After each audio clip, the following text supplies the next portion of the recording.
of trainings, we actually, yes.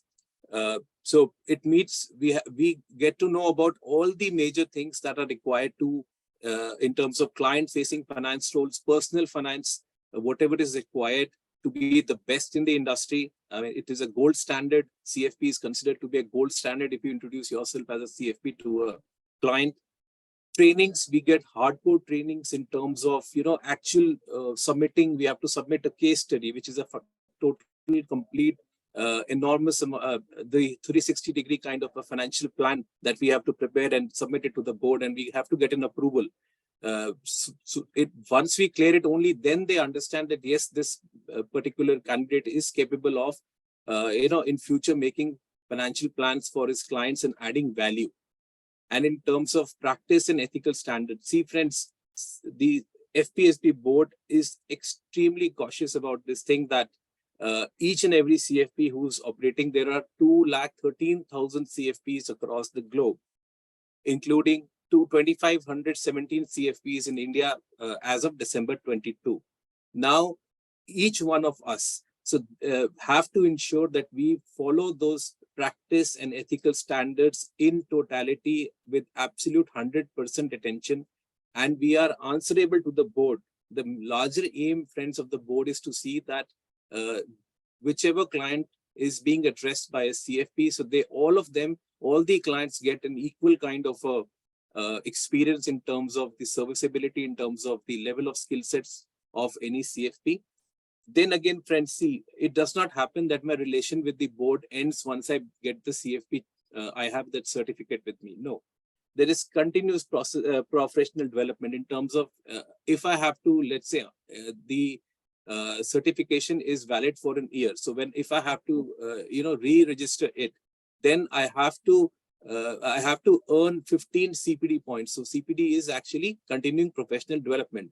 That means that in an year, I will have to attend seminars, read journals, and be abreast about what's happening in the personal finance space, so that my skill sets are being updated on an annual basis. And then only I will get my certification revalidated, extended for an year by the board. So my continuation, my engagement, my interaction with the board, as well as with the other CFPs in India and abroad, continues forever. This will never end till the time I'm here.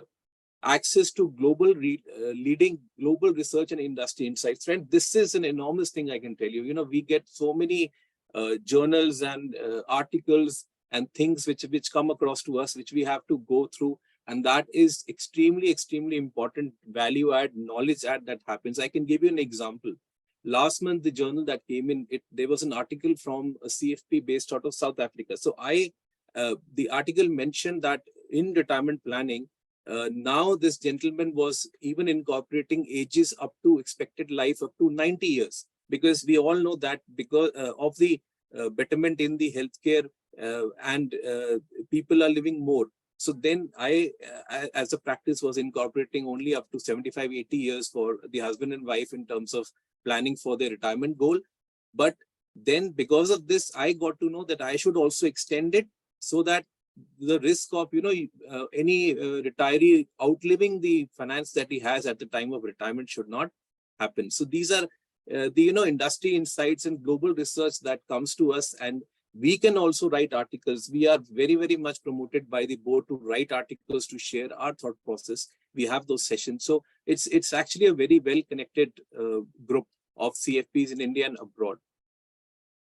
Friends, again, a major USP which CFP brings on the board is fiduciary responsibility. Now, what do you mean by a fiduciary? What a CFP is denoted to be a fiduciary towards his client. It's a differentiator, it's a USP. It means that my role is to put the best interest of the client above everything else, even above my own personal interest, which could be in terms of the remuneration I get and all of that. So fiduciary, if I tell a client I'm a CFP and he understands, I explain it to him, he knows that he will get the best service, and in terms of the best advice which could come in, ultimate guarantee, you can say, of advisory quality, that gold standard advisory quality that is consistent with and aligned with the client objective. Now, improving career prospects.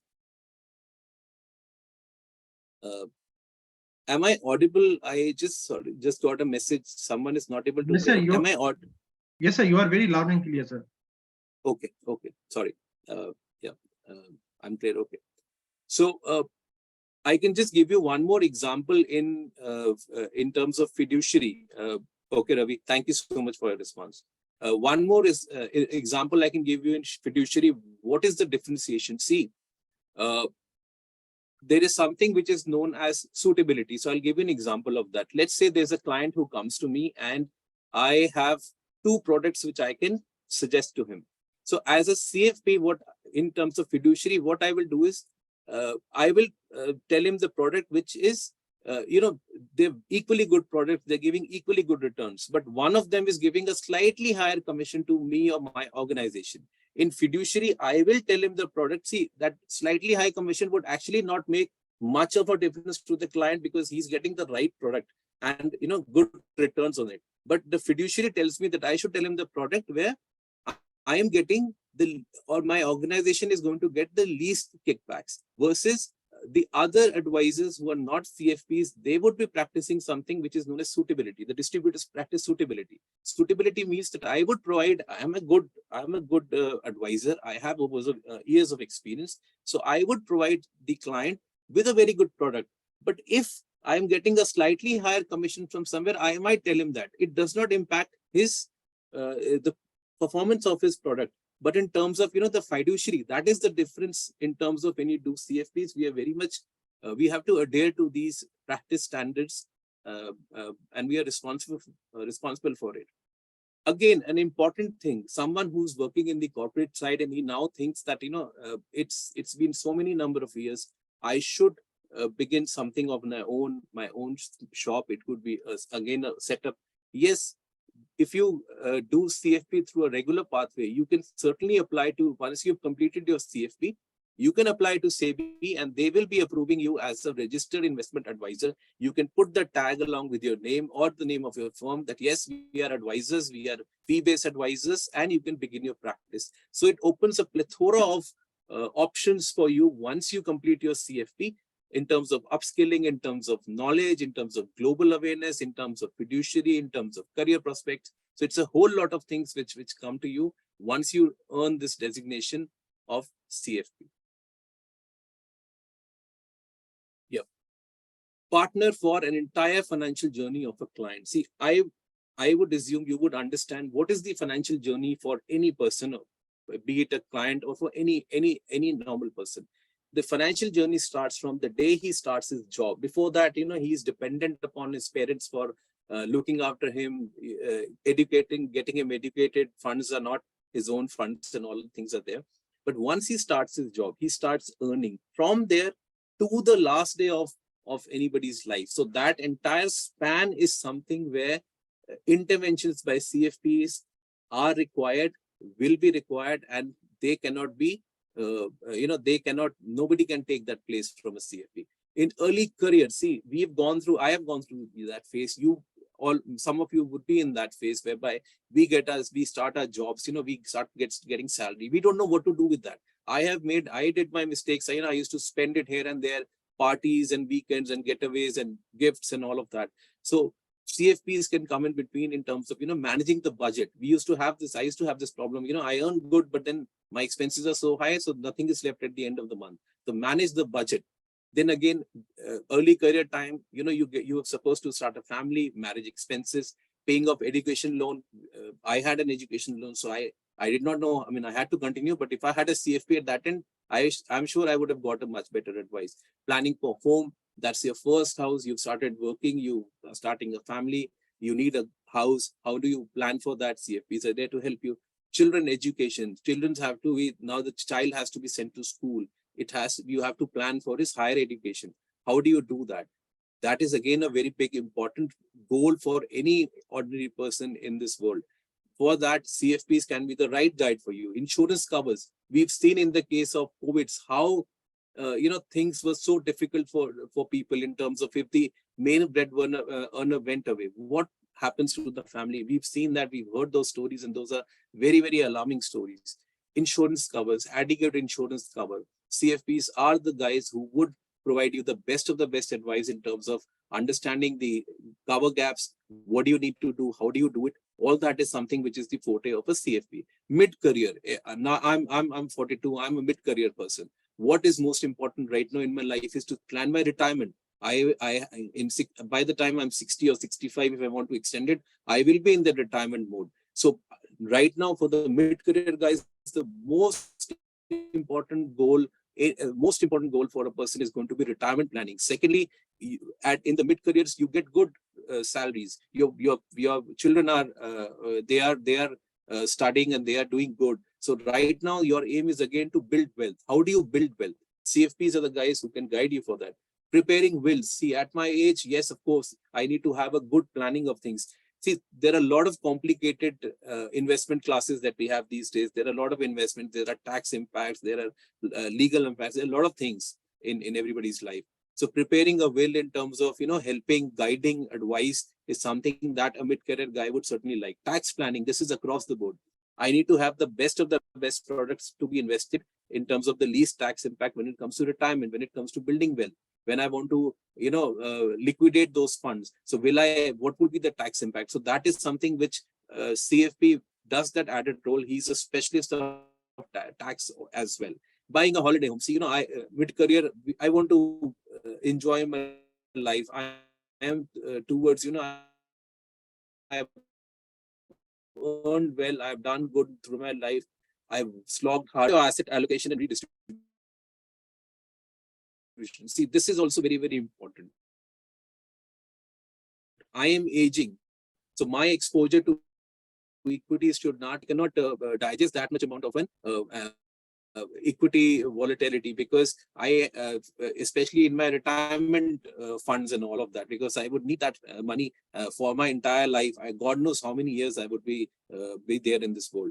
So then, and again, insurance covers that is done on a periodic basis. Second innings of your life, friends, retired people who have that enormous amount of money. The major thing that they want to know is, what do I do with these funds? How do I ensure that I have a very peaceful and, sufficient life, a peaceful life? I'm enjoying with my grandkids. I'm enjoying my life. I'm traveling. I need to have that monthly cash flow. CFP is there who would try to develop a suitable withdrawal strategy, which is specific to individual. It's a client specific thing. It's not common for everyone. So it is a customized kind of a thing that you can do. Philanthropy. The clients, they come to us. They tell me that I want to start a trust. I want to do something for the society. This society, the world has been so good to me. I'm in 80s. I want to do something. We are there to help them. We are there to guide them. So again, will, philanthropy, trust formations. This is all the gamut of what a CFP does. Estate distribution, again, seeing that the entire thing is being properly done. So CFPs are there to help them. One of the major things, friends, is behavior biases. Now, I just want to tell you what is a bias. It is an irrational assumption or belief. We all have these irrational assumptions or beliefs. It's all in psychology, it's in the mind. You can't do anything with that. It's an irrational assumption or belief that affects the ability to make a decision based on facts and evidences. A CFP, friends, is trained. He is trained in behavioral coaching for clients and help them overcome these biases. Everyone has it. Even Warren Buffett would have it. God knows tomorrow if any of his major investments, goes down by 10%, he would be panicking. He would be again like, I need to speak to my people. I need to speak to my advisors. What is the advice? So, psychologically, we need hand-holding. We need someone to support us, to guide us, to be there. Yes, it's okay. It's all okay. It's okay. We'll work it out. Things will work out. Azizi Ali, I'm a big fan of this gentleman, Azizi Ali. He's a leading coach on money matters. He says 3 reasons why people are not rich. What is the reason that people do not make money? First is they don't know what to do in order to build wealth. That is knowledge. Knowledge is not available. They're not aware of what to do. They want to earn, but they don't know. Let's say the second step says if they know that, they do not take action. It happens. If I come to know I have a godfather, or I went to an advisor. Godfathers could be my uncle, my grandfather, parents who give me those very good advice on money matters. The second thing is or I go to my advisors and they tell me these are the things you're supposed to do. But, we have those limitations that, I am not confident. I can't do it. What would happen tomorrow? Nobody knows what's going to happen tomorrow. All our jobs is to just exert, try to work it out, try to see if I can do something out of it. And if they take action, friends, focus on this particular very, very important point. If they take action, they do not, nobody has the emotional discipline to continue with the actions, not the ordinary person in this world. The smartest of the smartest guys, the Warren Buffets, they do have that kind of a, temperament to control their emotions. But normally people like me, I never had it. I mean, it takes years to build this kind of a thing that do not have the emotional discipline to continue with the actions. What happens is that, you might enter, let's say I'll take an example of the stock market. It's a very good blue chip stock I've seen. I've liked the company. I know the product. I use it daily on a daily basis.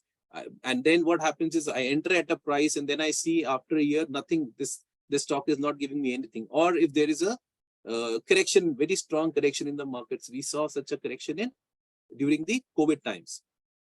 And now in the last 1 year, nothing has happened with the equity markets, right? So then this is not performing, or maybe the stock corrects. So what I would do, I would panic and I would exit. I would say, forget it, yeah, let me just exit.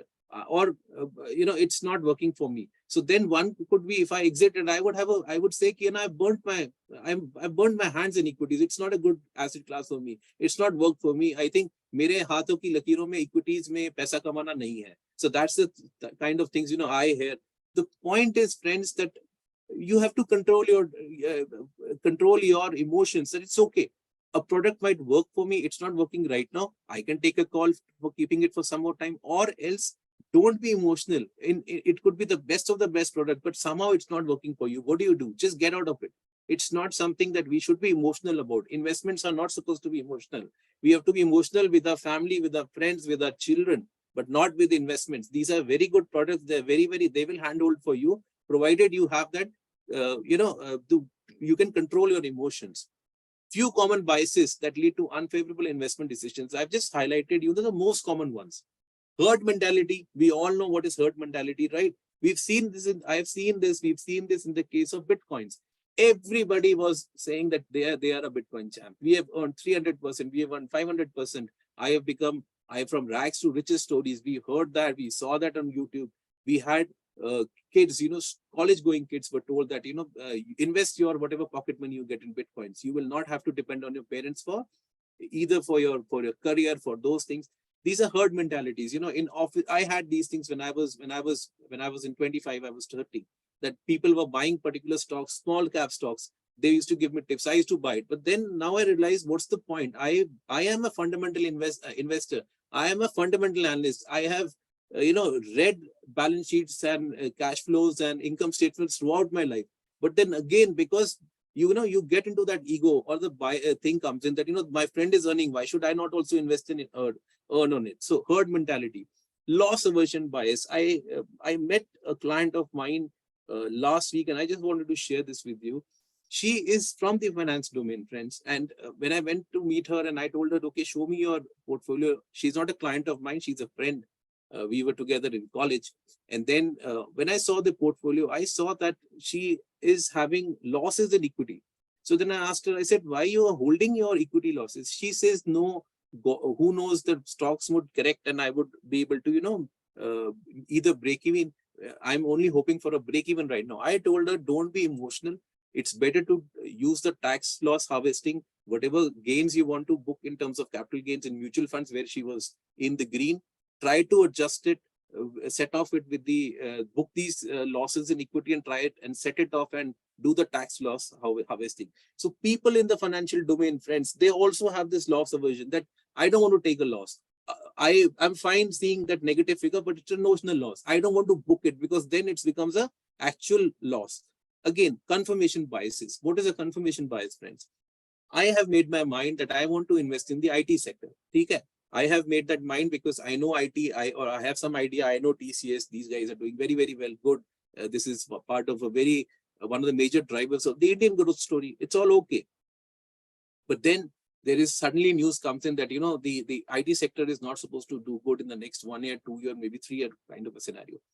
The confirmation bias, it comes again to my ego that no, I did the research. I am such a smart guy. I am the smartest of all my friends, all my neighbors. I am supposed to be the smartest. It comes in all of us. So what I would try to do is I will try to hunt. I will try to find out even a small IATA news which says the IT sector is positive, and I will base my things on that. That okay, fine. See, this one particular guy or this particular the research report is saying that no, it's neutral. It might go down, but the entire market is saying that the equity, that the IT sector is not supposed to do good. So then confirmation bias. I get my ego, my temperaments come in between of investing, which should not be the case. The CFPs are the guys to help you out with that, to try to channel check you that, sir, you're not doing the right thing. It's better to get out of it.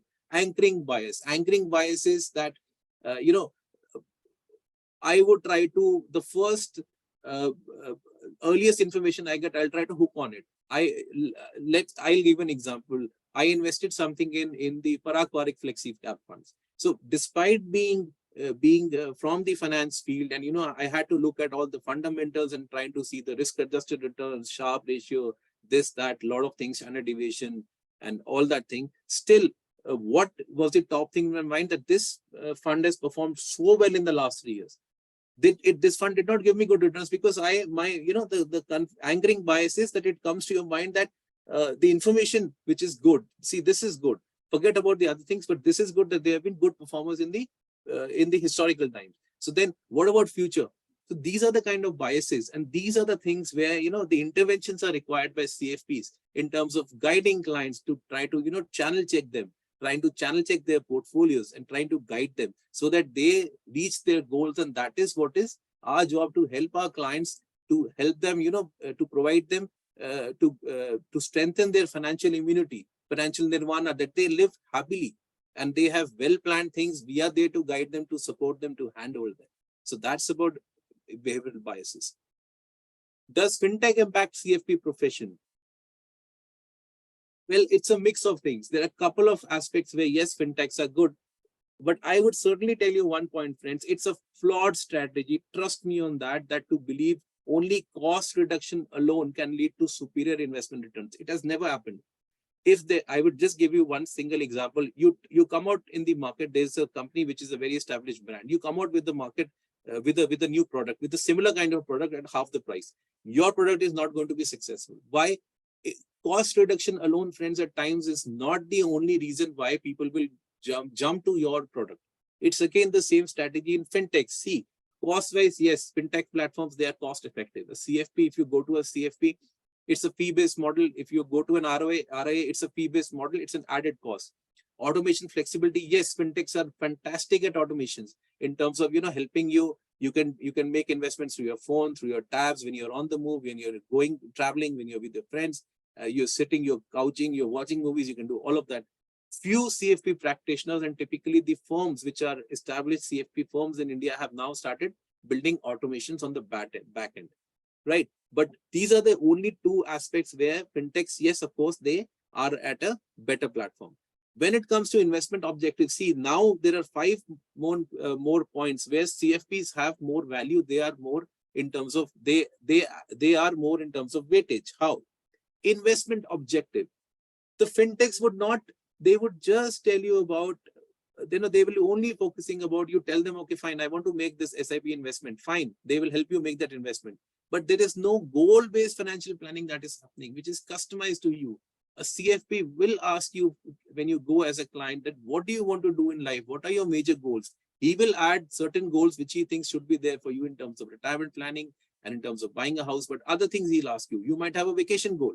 Then how do you plan it out? It's all customized based on your risk profile, based on your tenure that you want to be, what do you want to do in life? So all that. No client specific, as I was telling you, it is not fintech platforms. They don't provide client specific advice. CFP is going to give you a client specific advice. My advice could be different to what an advice could be to my wife or to my friend, or to my brother, to my father. My father's advice different than what my advice is going to be.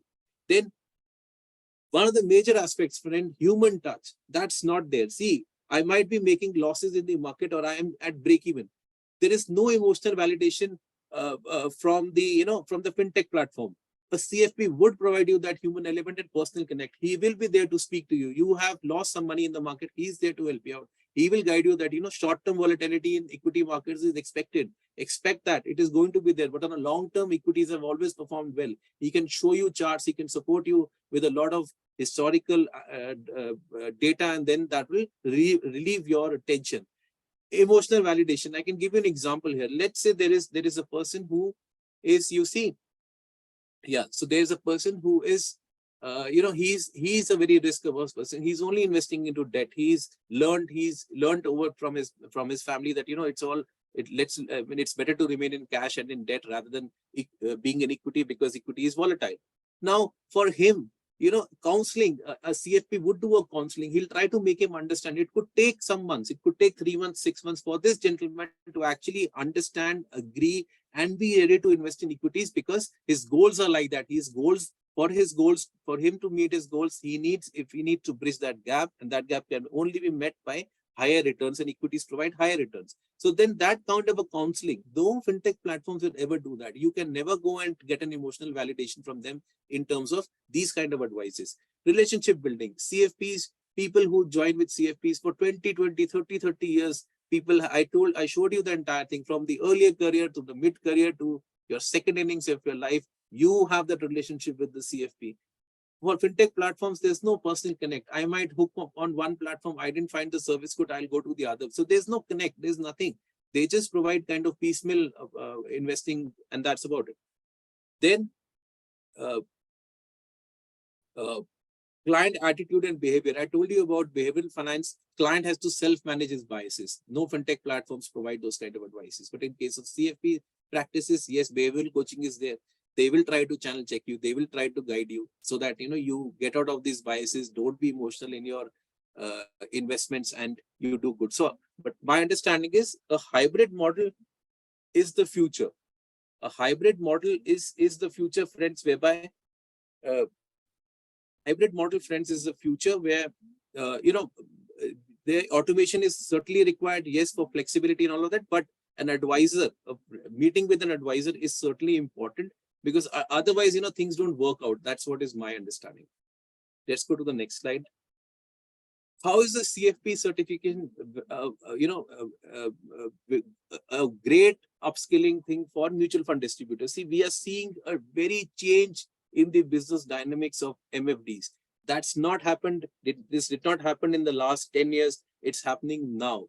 Commissions are reducing. We've seen SEBI is being stringent in terms of, trying to see that more direct investments are happening from the investors. And in terms of direct mutual funds, now we've seen they've even introduced direct plans from insurances, where they have mandated that you have to reduce your premiums if the customer is buying it online and direct without any middleman in between. So the changing business dynamics of this, can CFP help? Yes.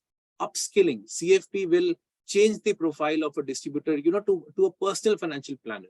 So there's again clients these days when they come to advisors, because there's so much of information. We have an ET Money, we have these YouTube, we have these people who talk about money, talk about money matters, talk about financial planning, and how do you do all of that. So clients then come to MFDs and they say, we want better services. Now hame wo lala wala cheez nahi chahiye, hame professional chahiye. We want better services. We want much more value add. We want more awareness about products. We want more opinions about products. So how does that come in? CFP will provide you a huge, wide range of knowledge about topics and products and strategies and all of that, and that which you can use, and you can serve your clients much, much better. Learn how to create a 360 holistic financial plan. Yes, CFPs, as a CFP, I have been trained to how to make a financial plan. This is something which can be in value add for an MFD, that he can tell the clients that, yes, I will guide you in terms of, I will advise your investments, but again, I can also make a complete financial plan. So how do you want to go about it?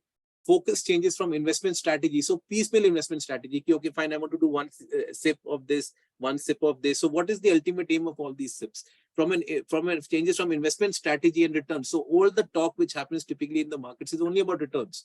But no, the right way of doing it, friends, is goal-based planning. We need to tell our clients to be, and we need to guide our clients to focus their investments to goals. Otherwise, this is not matching. It will not match. It will never happen. It will have, the thing is, after 20 years, the client would realize that he's not been able to,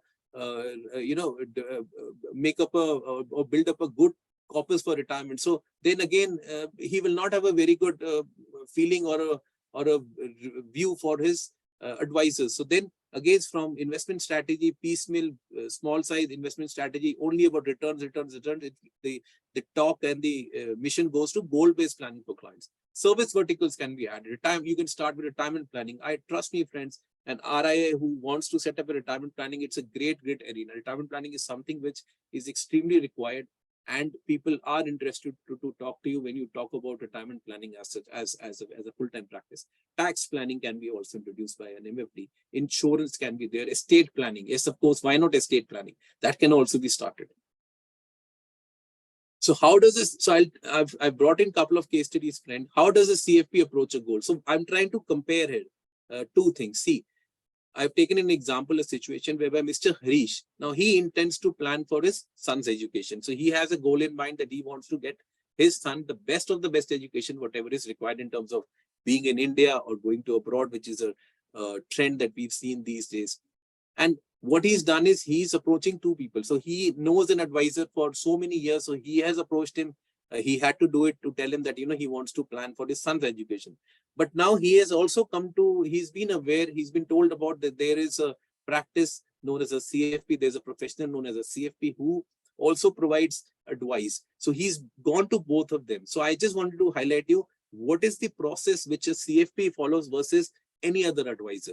So when you approach a CFP, money required. So he would start with the question, okay, what is the intention? What is the larger goal that you're trying to say? The client, Mr. Harish, would have told him that I want to plan for my son's education. So I want to plan it in terms of, let's say, in the next couple of years, my son should go to US for his masters in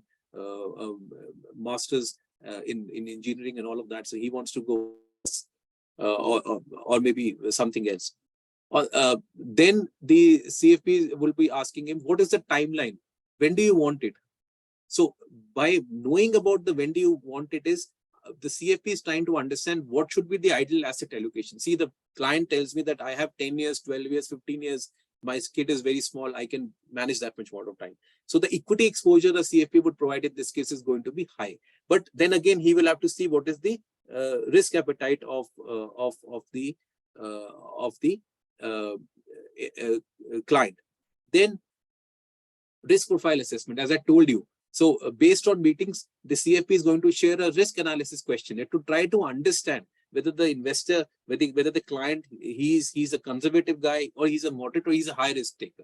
So depending upon the risk profile assessment, the CFP is going to decide where should the money should be, which asset the money should be routed to.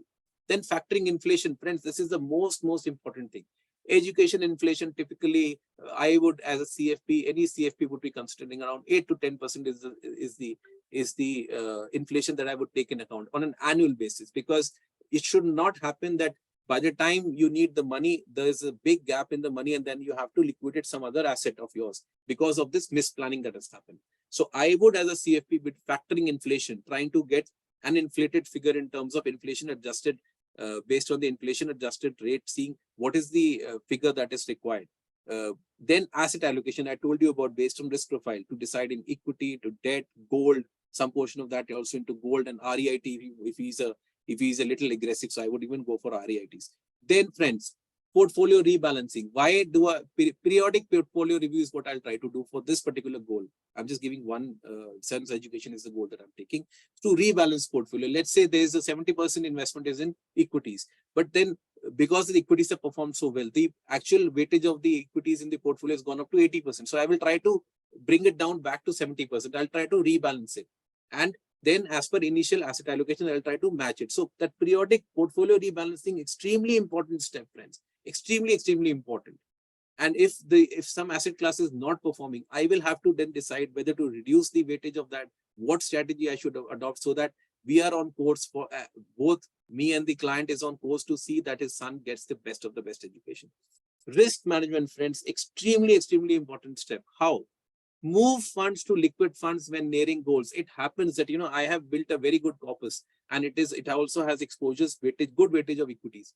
If I wait till the end, what happens if the market corrects? I might have a gap. I might have a big, huge loss in the corpus. What happens to that? The ideal strategy, which is CFP, we are trained to do that, is to do risk management at every step. How do I do it in this case? I will try to liquidate certain portion of his funds try to liquidate, and then put the funds in liquid funds, or maybe kind of, FDs, or try to keep it in that fashion, so that, or in debt funds, which are built ultra short duration funds, and kind of, so that the principal does not get impacted. He gets a decent return, and his volatility of his corpus is reduced. He is well managed.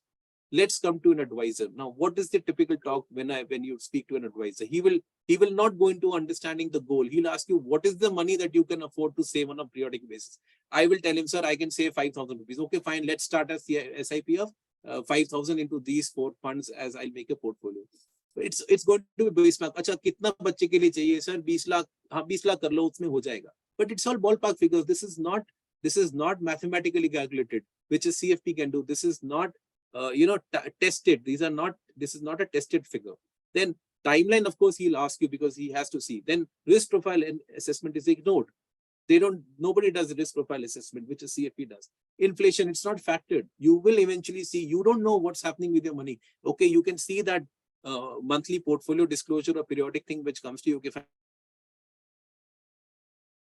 and this is the corpus I have, but is it matching with the goal that you had for your son's education? Nobody knows about it. Is the inflation factor? No, it's completely ignored. Asset allocation, mutual discussion पे होता है. Sir, नहीं equity को कम कर दो. नहीं मैं debt ज़्यादा लूँगा. But there is no standard process. There is no risk profiling. There is no risk analysis questionnaire. Portfolio rebalancing does not happen. It's ignored. You will only have to chase the advisor saying, I'm making, I'm making good returns on equity. What to do?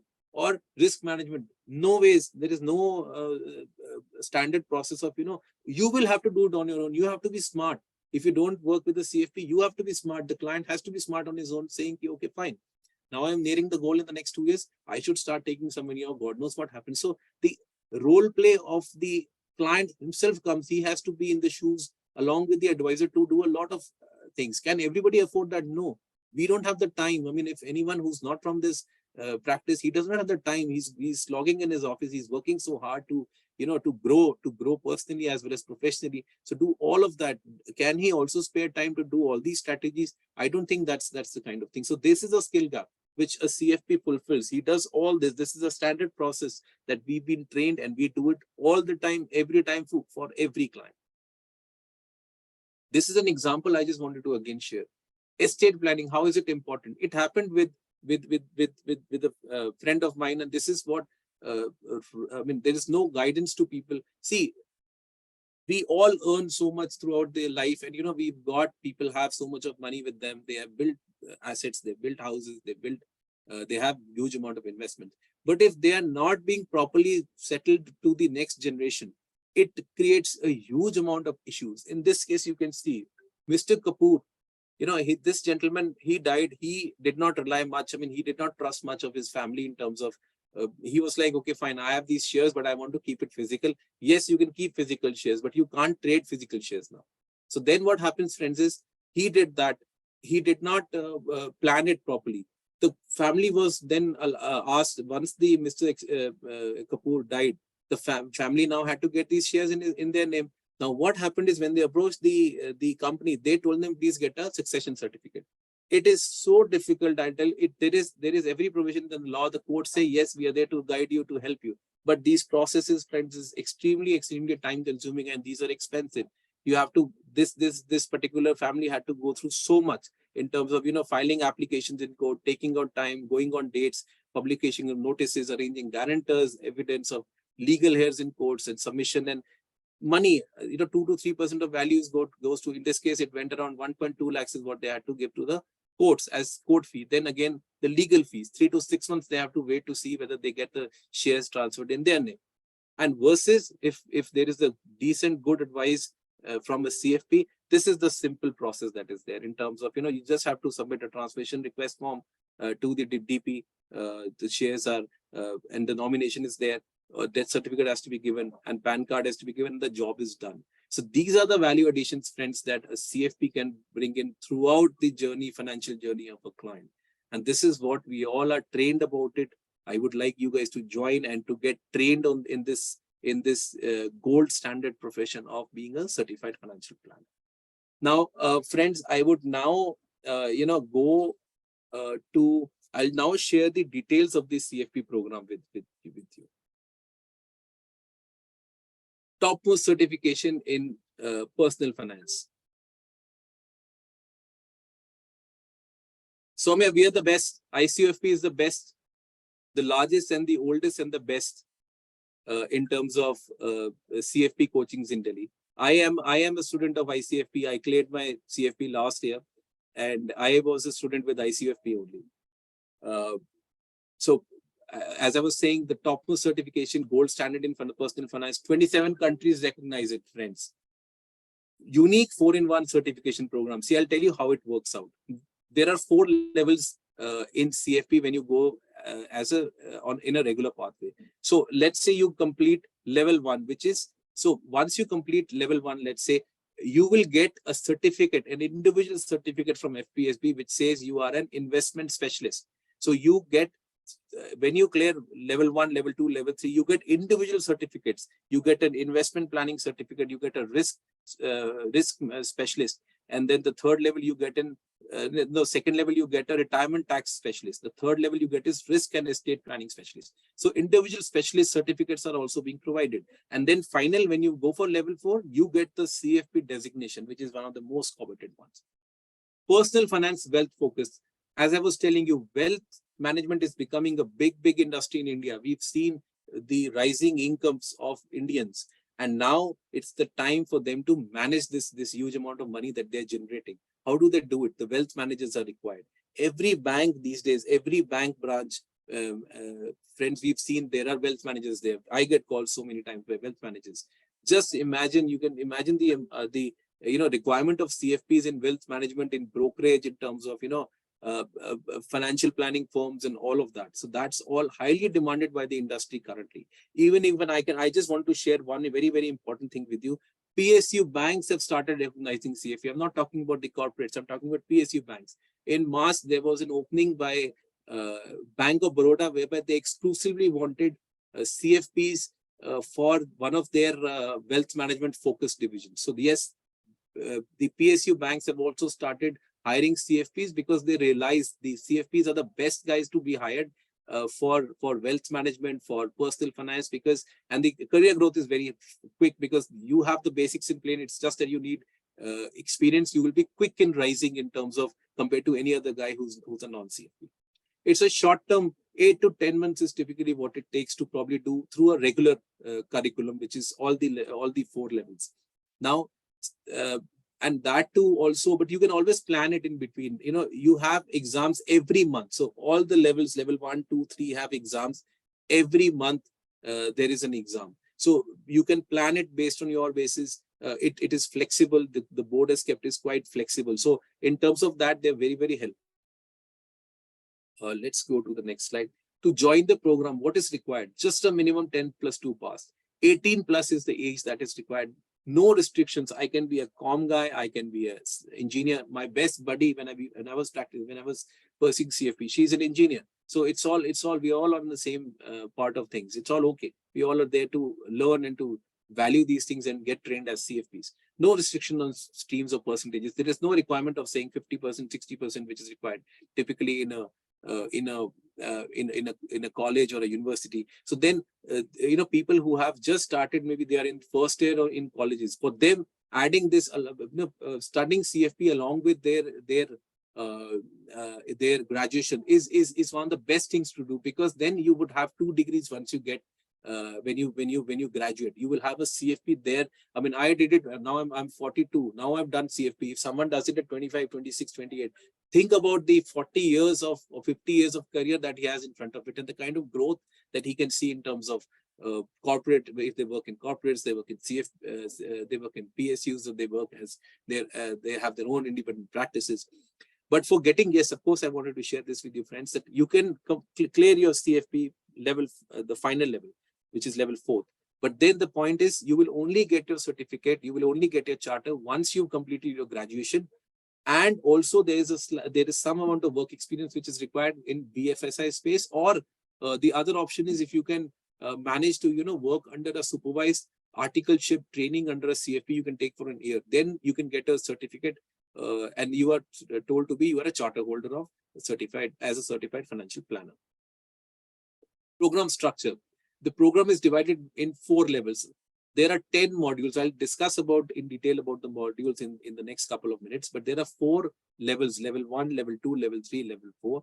There are 10 total modules. Trust me, friends, these 10 modules cover the entire gamut of things that you have to learn to be ready as a CFP professional in terms of financial planning space.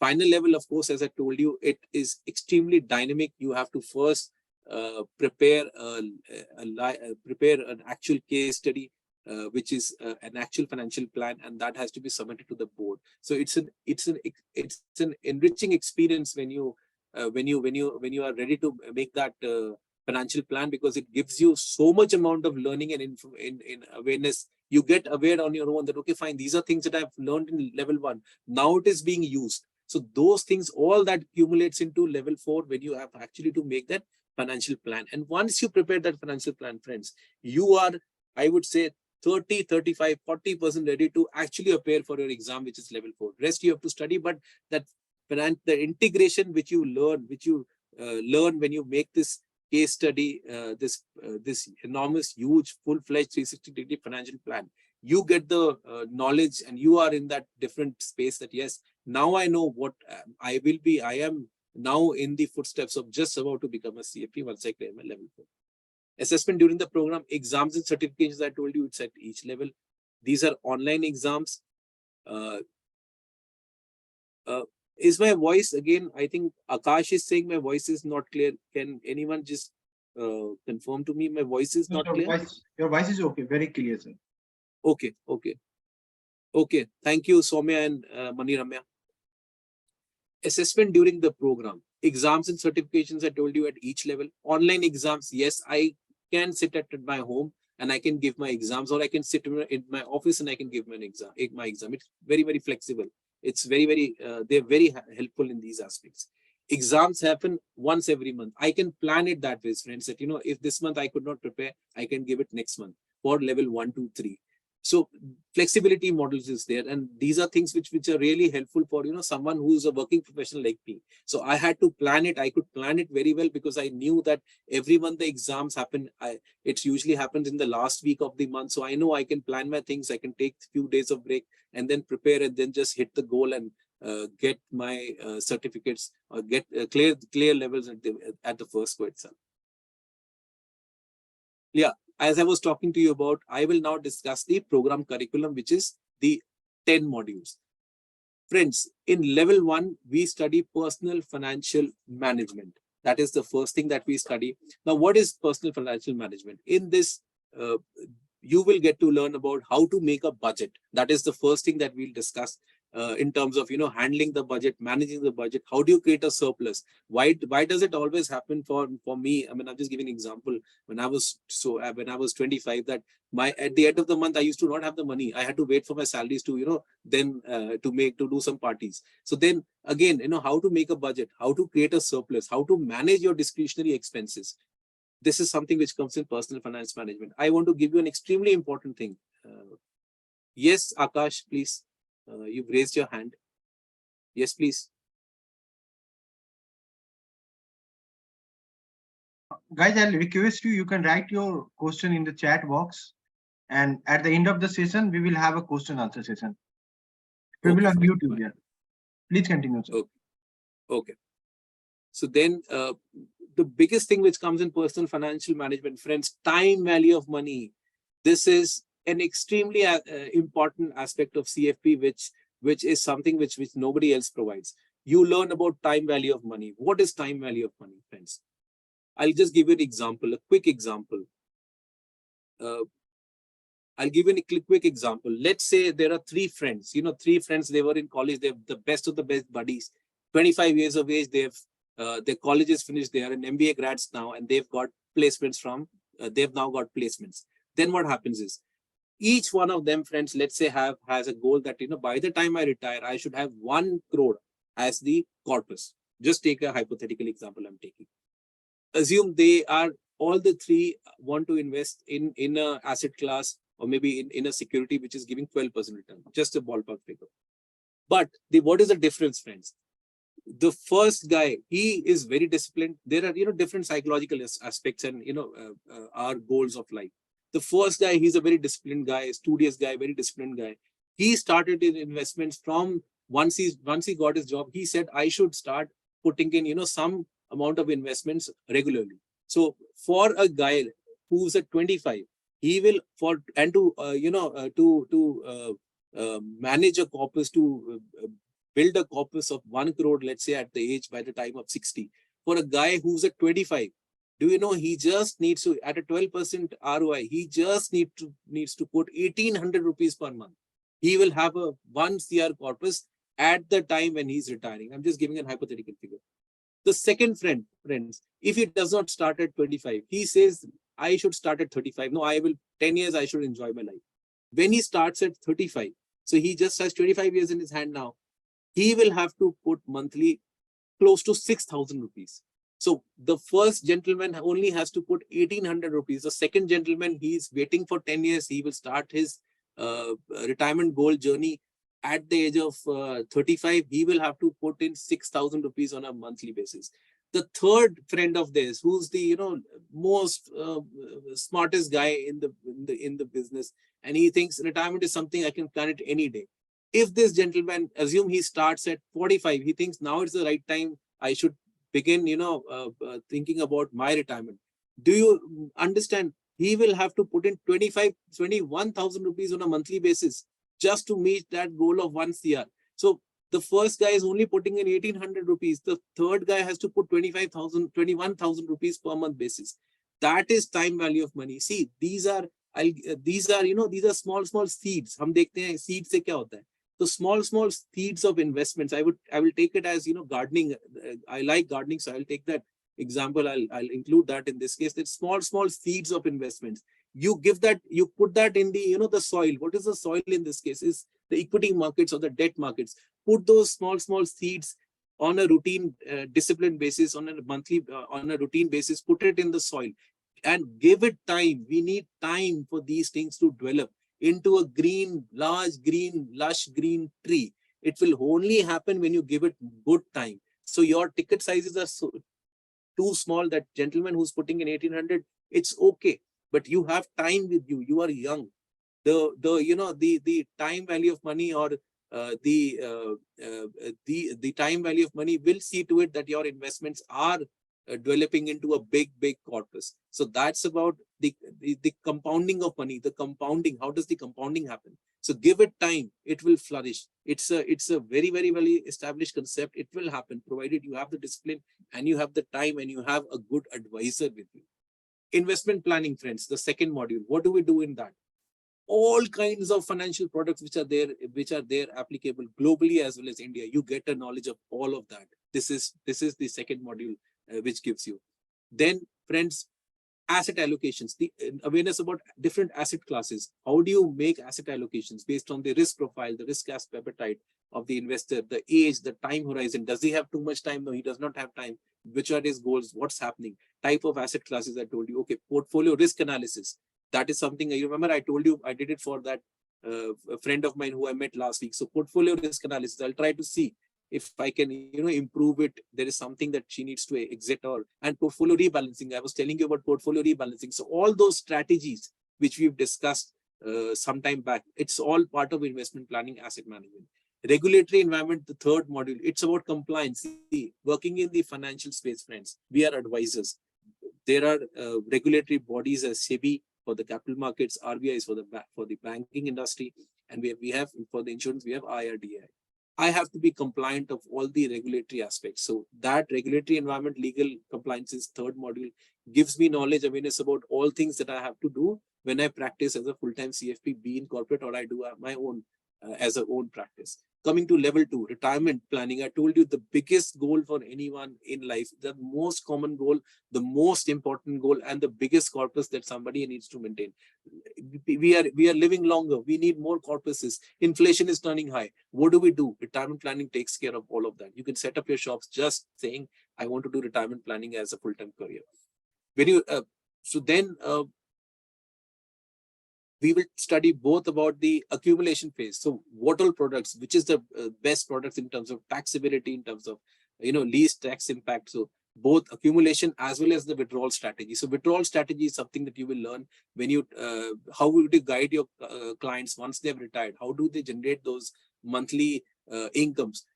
Should it be an SWP, or what is the kind of way that you want to strategize for them? This is all part of retirement planning. Tax planning, friends. How do you find the real rate of return, friends? Inflation is eating into your returns. Tax is eating into your returns. You are in 30% tax bracket. Let's say a product which is giving me 9%. 30% tax bracket, 2.7 to 3% is already gone out of it. So I'm only left with 6%. Now, if inflation is around 6%, what do I get? There's nothing. I'm losing money. My money is not growing. Those things, aspects, you will learn about all the 5 heads of tax planning in terms of salaries, in terms of house property. Capital gains is a major chapter. Our clients are all times asking us, capital gains, what do we do? How do we manage our funds in the best possible manner? I'm selling my investments. How do I do tax loss harvesting? So all that strategies, you would be a tax pro if you do level 2 of CFP. Coming to level 3, risk management insurance. Friends, I told you very clearly, risk covers has to be assessed, because COVID has shown us the healthcare expenditures, the inflation in healthcare is we've seen because of the ambit of new technologies that are coming in healthcare. It's a costly affair. These are things are becoming very costly. So you should have those adequate health plans, adequate things in your hand, and then okay, fine, I am in good shape. And then finally, in level 4, you have there are 3 modules that you have, and you also have to give a as I told you, a case study has to be submitted to the board. Knowledge and skill set, huge knowledge and skill sets that you're going to develop in terms of personal finance, wealth management, advisories.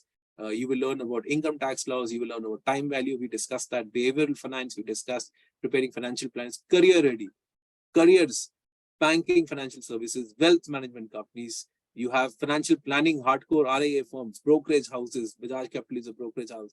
Bajaj Capital, firms like Bajaj Capital. You can start your own IFA advisories, fintech startups. There's, of course, people who are too smart and want to get into the startup space. Credibility with this particular designation. Career growth is much faster. You just need experience. You have the knowledge with you, and that experience comes very quick. You will always have a much quicker learning. Ladder. Your ladder is going to be much quicker compared to anybody else who does not have this. Unconventional careers. We've seen YouTube is flooded with people who are CFPs who have also started providing advice on money matters. How do you manage your funds? So those things, again, blogging and all those things are also now the flavor of these generations. Coming to ICFP. So I want to tell you something about ICFP. The largest, somebody was asking me right now, we are the largest education provider and the oldest. Since 2002, ICFP has been providing CFP. In fact, CFP was brought in India by ICFP and Bajaj Capital. Most experienced qualified CFP faculty. I am a CFP. There are many CFPs that we have. I'm a guest visiting faculty, guest faculty here. CFAs. We have CFAs in our teams. We have CAs, PhDs. Former FPSP Indian Director, Mrs. Madhusuna. She is our program head of CFP. So she is the one who's heading the CFP division of International College of Financial Planning. She's a well-read full-time CFP practitioner, and she is also the former director of FPFG. So these are the kind of credentials which ICFP has in terms of faculty. Highest number of CFP certificates. In fact, if you go and speak to any old or maybe someone who's at a decent mid to senior level position and he's a full-time practicing, or he's a CFP, and you ask him, surely, I'm very sure about it, that he is surely going to be an alumni of ICFP only. So we have very high percentage of passings, and our track record of 21 years is what we bring to you today to come join us. We'll help you become a full-fledged CFP.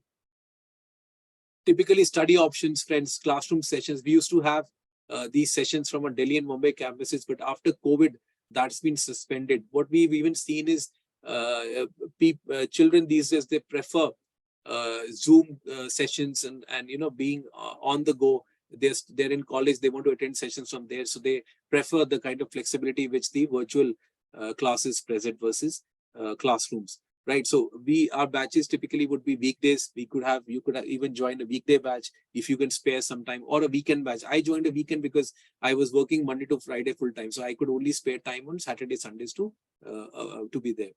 Then class recordings, friends, are shared with you. So you can go again once, twice, thrice with that. And then also, being abreast with everything, and, you're getting the thing there and then. You can go through it. We give you all the accesses which is required. E-learning, the other option, friends, you have is one is virtual. As I told you, we as professors would come in the sessions and guide you, and we do all of that. E-learning, where you get pre-recorded visual classes. So in that case, you will get topic wise, module wise, you'll get all the recorded lectures. You can go through them at your own pace. You can plan you can design your this CFP journey. How do you want to do it? It's a DIY model. Of course, the handholding is there in terms of providing periodically. The doubt sessions can be there. They can be arranged. Yes, they are arranged. I know it very, very well. And plus, attempting mock tests. You will be part of that specific groups in which in a particular month, let's say for April, you're going. So you will be part, both the virtual and the e-learning, both people will be part of that particular group, which is the focused exam group of that particular month. We'll share a lot of things with you so that you are totally ready to go and give that exam and be successful at the first time when you go. Most comprehensive CFP study materials. We provide you concept books, friends, workbooks. So workbooks will be having a huge number of questions to solve in terms of both numericals, in terms of theoretical, conceptual clarity for you to get clarity. Guest lectures are arranged periodically. Preview lectures, review. So as I told you, review is your class recordings are shared with you so that you can go through them. Mock tests, they happen. So you get to do at least 2 to 3 mock tests in each level so that you know that where do you stand? Are you ready to go for the exam? We are there to counsel you. We are there to guide you as to what all gaps you need to map to be ready. So we are the specialists to give you that kind of knowledge and awareness and handholding as well. Assignments are given on periodic basis in these sessions by the faculties. Plus you get other assignments as well. So there's a lot of learning, lot of activity, lot of group activity that happens. I had, a strategy that I can share you. Make your buddies. I had 3 buddies with me. Friends, we used to discuss it on a alternate day basis. Okay, fine, what you've done. So you're trying to match up that, okay, fine, I'm a little lagging. I'll try to work it out. So that really, really helps in terms of preparation. So you can make a group, you can do group studies as well. Doubt clearing sessions, I told you, they happen before a week, 3, 4 days, 5 days before the exam. You will have doubt clearing so that you have everything cleared. You are totally ready to go and hit the exam and hit bullseye first time. Case studies for practice are again given. So that is huge amount of things, huge amount of study material and other inputs that ICFP provides, and so that you are ready. Now I'll share with you the board fees. There are 2 pathways, friend, regular and challenge. I did the regular pathway. I went through all the level 1, 2, 3, 4. So level for regular pathway, friends, the FPSP registration fees is $195, which is valid for 1 year single registration for all levels. So you have to pay $195 to get registered with Financial Planning Standard Board, which is the governing board of CFP in India. Then you have to mandatory to get ebooks. FPSB ebooks are supposed to be, we have to get. For that, for level 1, 2, 3, you have to pay $70 each, and for CFP final, it is $140. Then comes to exam fees. Level 1, 2, 3 happen every month. You have to pay $72 to enroll for exam. For final level, it is $144. Okay, so this is the regular pathway, which is somebody like me who did from level 1 to level 4. There's another pathway that has been introduced by the board some time back, which is challenge pathway. Now, in the challenge pathway, friends, this is for someone who is an experienced guy who has education. he is a CA or an MBA finance like me, or a PG in economics, commerce, finance, financial, or he's been practicing financial planning. Experience is 3 years of prior works in BFSI space. If he has both these things in terms of education experience, he can do this challenge pathway. He just needs to, he does not need to give level 1, 2, 3.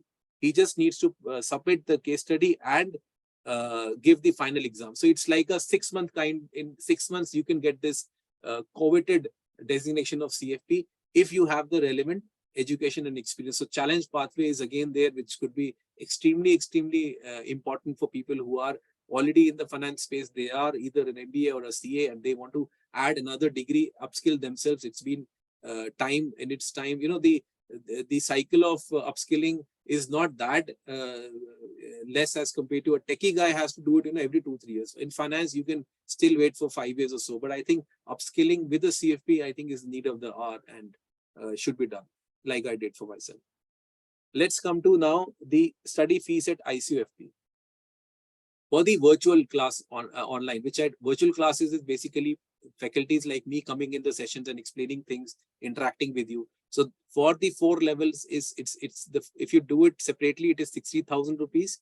But in a lump sum cost, if you paid once the entire fees, it is 44,900 rupees for virtual.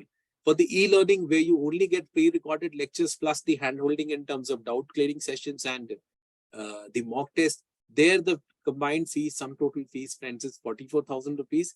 But if you paid lump sum, it comes to 34,900. So in both these things, if paying lump sum is a smart strategy, because you save 15,100 rupees when it comes to virtual classes, and in e-learning you can save around 9,000 rupees.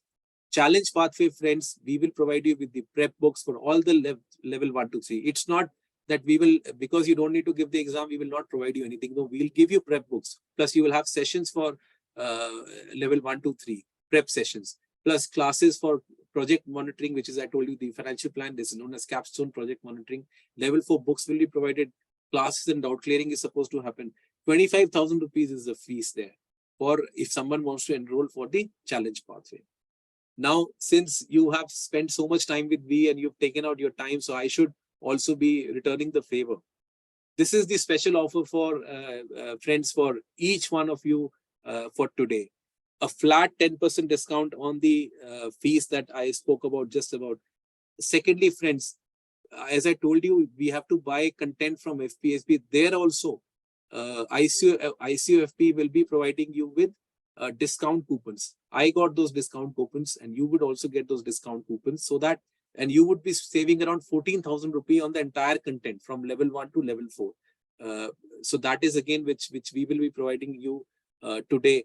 Then, as an add-on, 2 additional things that we are providing, and this has been improved. You know, I did not get this. So, Kanhaiya, this is something I did not get it when I enrolled for CFP at ICFP. So this is the NISM 5A e-learning videos. Now this is NISM 5A is the for the distributors, for mutual to be registered as a mutual fund distributor. So this is something exclusive, 15 hours of video sessions that we will be providing you free of cost. The cost is around 5,000 rupees. So this enrollment, again, we will provide you with this. You can study this. You can also add this tag along with you that you also have a you are a NISM 5A certificate. Along with that, friends, we will be providing you with a stock market learning app. Again, 5,000 rupees. This is in 7 hours you can learn about, you can learn about technical analysis. You can start at least trading. You can take the initial steps of trading based on the technical analysis in stock markets. So these 2 things, again, the NISM 5A and stock market learning app is also being provided free of cost. The individual cost of each of these things, these initiatives, is 5,000 rupees, which we charge people who come only for these particular requirements. And so what is the crux of the entire thing that I have to offer you today? We are giving you 10% off on CFP course fee. $175 is the content fee that you will be saving using the discount coupons that we will provide you. And again, 10,000 again on the NISM and the stock market learning app based on technical analysis. Total savings is 29,000 rupees that you can save if you do it. Enroll with us today and you want to start your journey with us to become a CFP. Again, people can also, book their, reserve their seats by just paying 5,000 rupees today. And we could always arrange 6 interest-free, 0% interest EMIs for you. We can handle that depending upon your requirement, and that can be certainly curated according to your requirement. That is also possible. Yeah, as I said, 5,000 and enroll. Also, I wanted to just update you with 2 things. The challenge pathway, we are having we are starting the batch today. So we have the batch is starting today, and for the regular batch, I think it's going to start for the month of April. It's the weekday batch we are starting next week. So you can think about if you want to quickly hop in the challenge pathway. We are starting the batch today, and for the weekday batch, it's starting for April. It's starting next week, or maybe you want to do it the way you think is comfortable and feasible to you.